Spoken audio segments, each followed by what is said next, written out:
Andre the Giant finally spoke out before he passed away, naming the wrestlers he despised. For a long time, the gentle giant's outsized personality was well known both in and over of the ring. His stories and commanding presence belied the resentment, and hidden identities he carried with him until the very end. Who was Andre's biggest enemy, and what triggered this unusual tantrum? Is it possible that it was something else than jealousy or disrespect? Well, let's find out the shocking confessions Andre made right before he died, revealing the long simmering resentment he harbored. 10. Not for the reasons you may think. Randy Savage was absolutely repulsive to Andre the Giant. Ego, match results, or spotlight theft weren't at stake. The reason was deeply personal to Andre. Lubricant for infants. Randy Savage's armor, like smooth sheen in every match, irritated Andre. It's easy to take life for granted when you're Andre, a guy of enormous stature. No hotel shower could ever accommodate a man of 7 feet and 500 pounds. Andre would have a hard time getting clean after each exhausting match, since he would be coated in sweat and stage makeup. But Savage, covered in grease like he was getting ready for a bodybuilding competition, entered the ring. The Giant's life became much more difficult as a result. The oil spread beyond Savage. It got all over Andre in the end.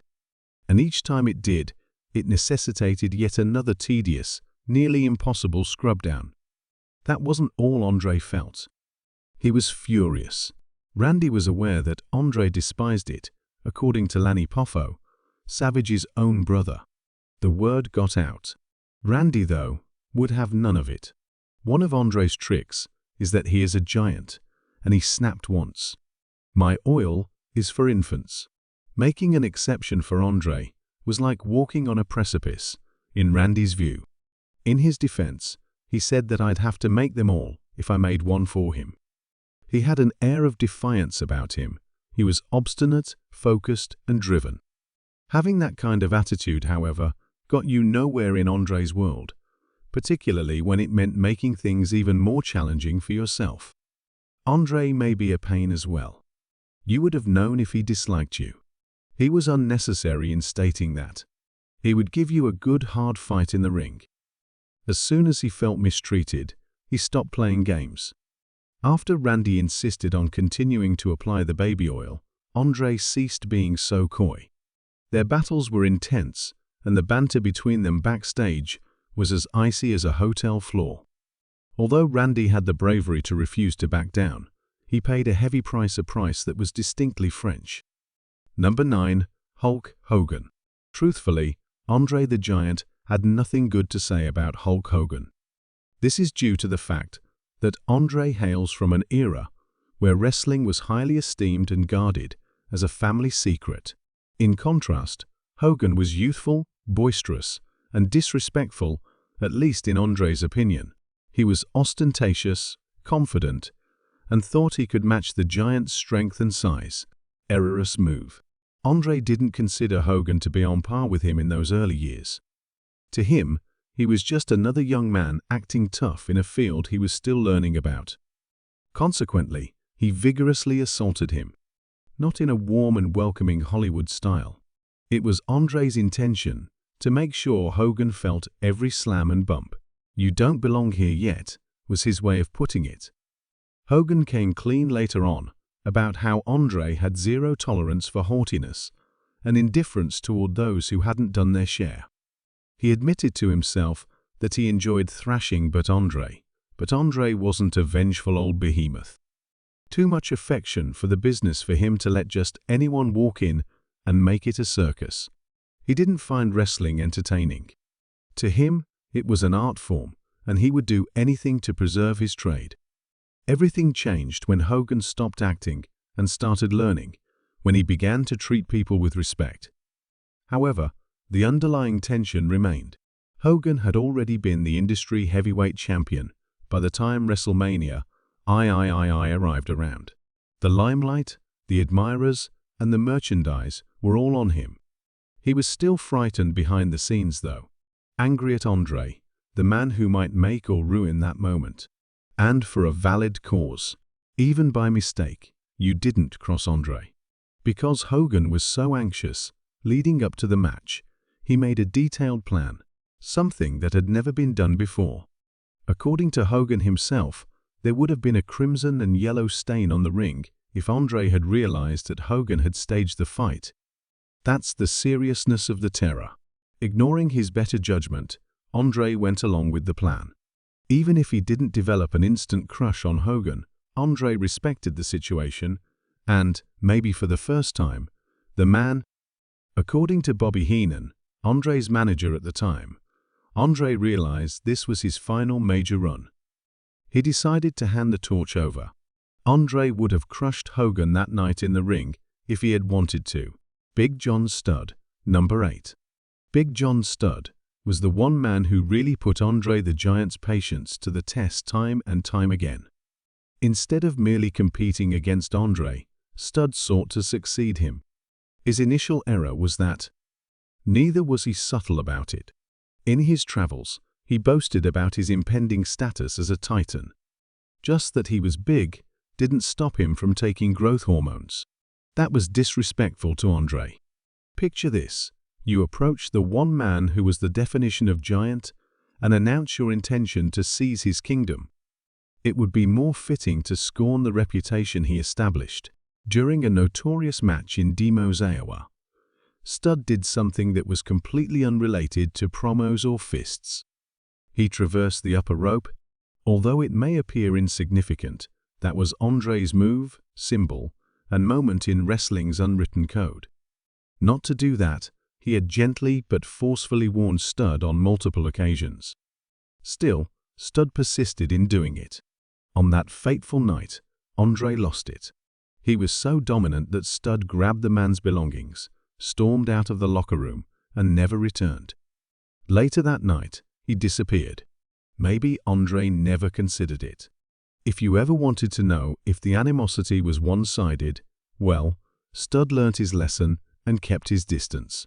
Then, maybe he began off believing he could compete with, and maybe even outdo Andre.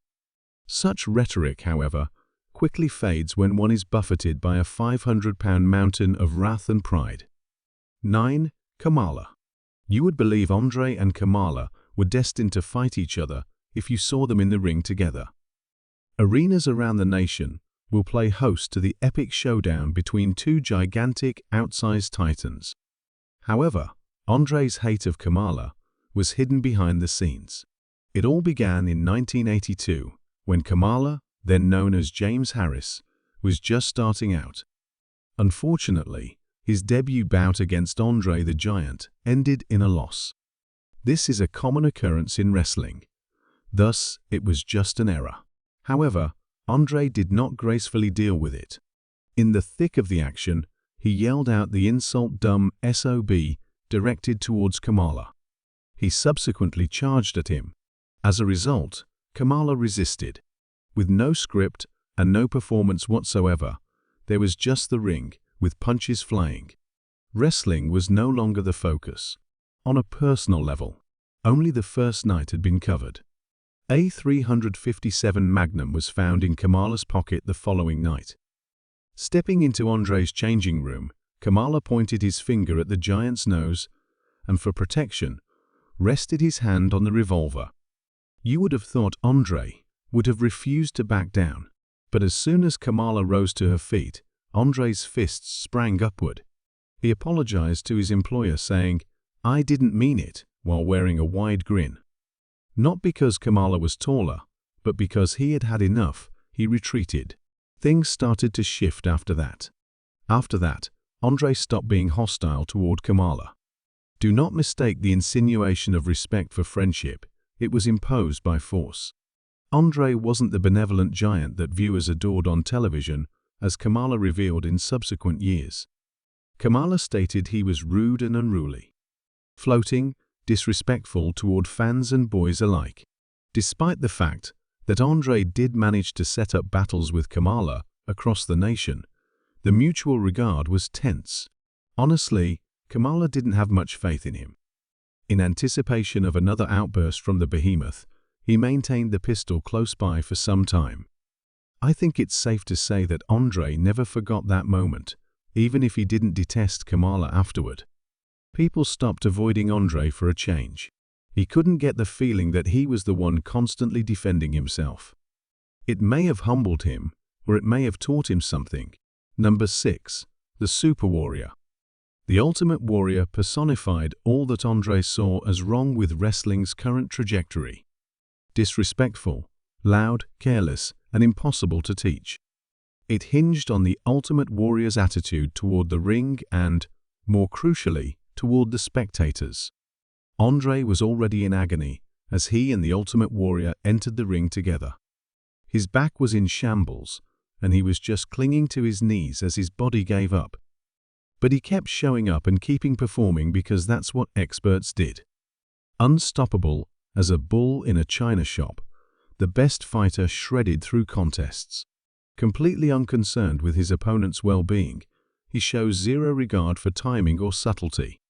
Even when Andre yelled at him to slow down, he continued to strike hard and move quickly. Even the Ultimate Warrior couldn't escape Andre's wrath.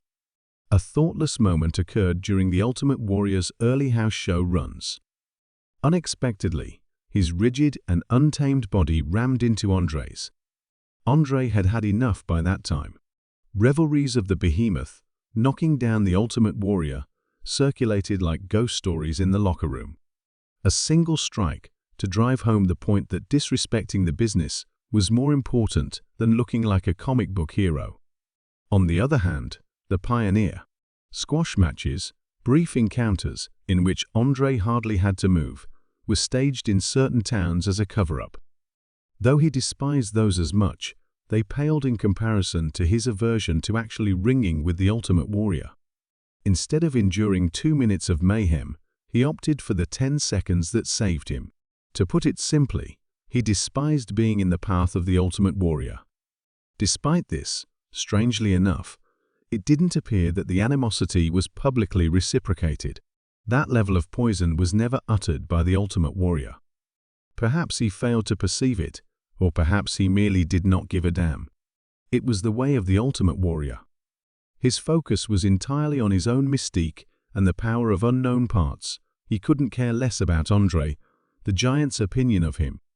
5. Jim Duggan, the Hacksaw Man.